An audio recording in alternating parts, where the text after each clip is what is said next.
그런가 하면 한동훈 법무부 장관이 우리나라 국내 마약 상황이 심각하다라며 이거 전쟁하듯 막겠다라는 각오를 밝혔습니다. 전쟁하듯 마약과 전쟁을 하겠다 이런 거죠. 한번 들어보시죠. 2015년 이후부터는 우리나라는 더 이상 마약 청정국이 아닙니다. 학생 마약 사범이 10년 동안 5배가 늘었고요. 20, 30대가 차지하는 비중이 50%가 넘긴 지 오래입니다. 마약 값은 싸졌고 또 역으로 마약의 환각성은 더 높아졌습니다. 피자 한 판 값으로 마약을 살 수 있고 현재 대마는 옛날 히피들이 하던 수준의 그런 대마가 아닙니다. 질적으로 굉장히 다른 물건이 되어 있죠. 분명히 심각한 상황입니다. 그러나 지금부터 전쟁하듯이 막으면 막을 수 있습니다.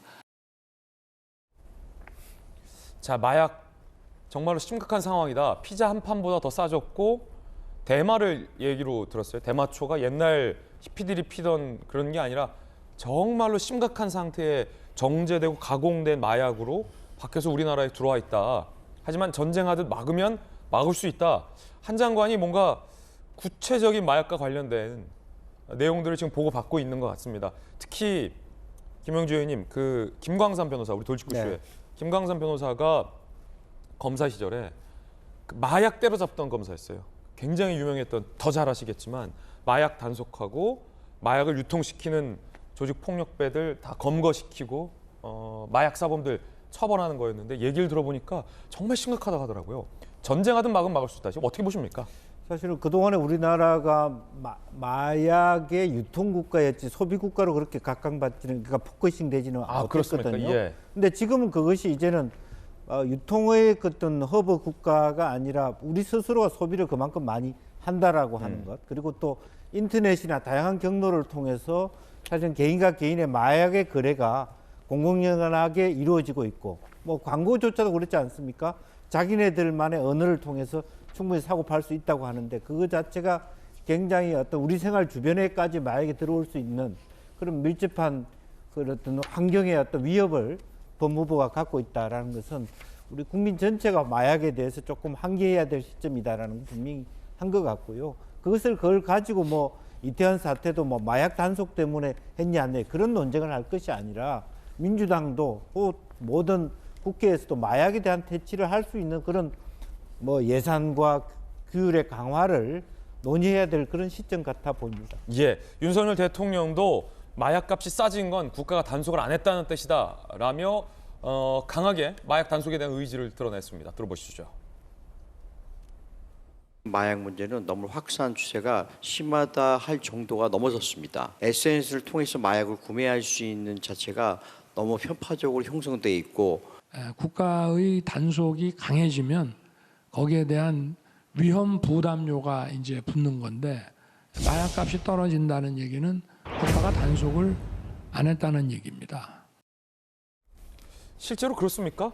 천하람 변호사님, 국가가 단속을 하면 그만큼 마약을 유통하는 조폭 내지 건달 내지 마약 공급책들이 굉장히 위험해지죠. 당연하죠. 국가가 단속을 하면 그러면 뭐 이동하고 유통하는 경비라고 할까요? 이런 게 올라가고 국가가 단속을 해서 마약들을 다 수거하면 마약 개수가 줄어들기 때문에 우리가 수요와 공급 고등학교 때 배웠듯이 네. 이 공급이 줄어들면 수요는 있는 상태에서 단가가 오르게 되면 그만큼 좀 마약 소비가 좀 줄어들고 뭐 그런 겁니까? 그럼 국가가 단속을 안 했다는 겁니까? 아니 뭐 설마 아예 안 하기야 했겠습니까? 그런데 이제 대통령께서도 그렇고 법무부 장관께서도 그렇고 이게 아무래도 좀 검찰이 약간 손을 놓게 된 것 같다. 어느 순간부터 이게 뭐 검수완박의 영향인지 뭐 그걸 좀 따져봐야 되겠습니다만은 그러다 보니까 수사 역량이 좀 너무 경찰 쪽에 부담이 너무 많이 갔던 것 아니냐라는 부분이 있을 것이고요. 그런데 저는 그것보다도 아까 김영주 의원님 말씀하신 것처럼 단속이 어려워진 형태로 진화한 게 맞습니다.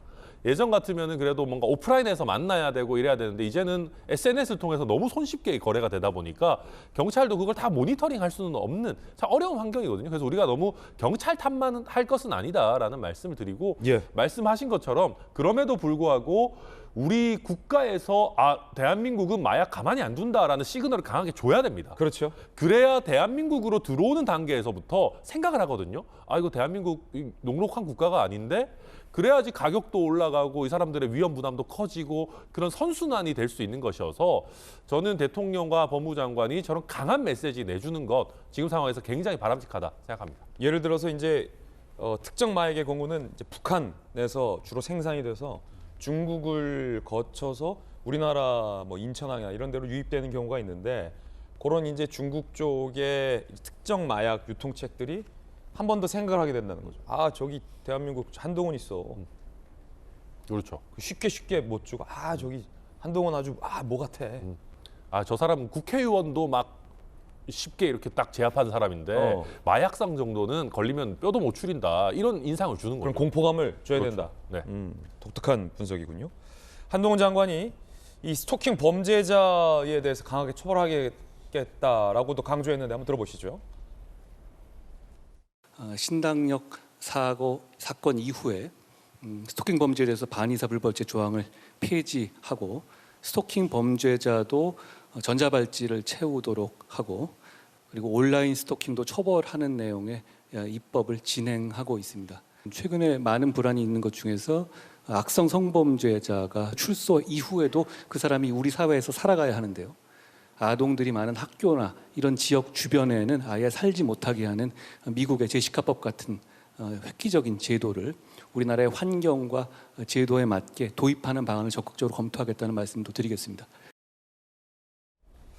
자, 그런가 하면 윤석열 대통령의 이 국정 지지율이 소폭 상승을 하고 있습니다. 여론조사 기관에 따라서 40%를 육박하거나 넘는 조사도 있었는데요. 이번 여론조사에서도 상승세를 보였습니다. 정당 지지율도 준비가 되어 있습니다. 함께 보시죠. 국정운영평가 지지율이 윤 대통령의 지지율이 계속해서 이제 상승하고 있는 흐름은 여러 여론조사마다 공통되게 나타나는 일관된 현상 같습니다. 정당 지지율도 함께 보시죠.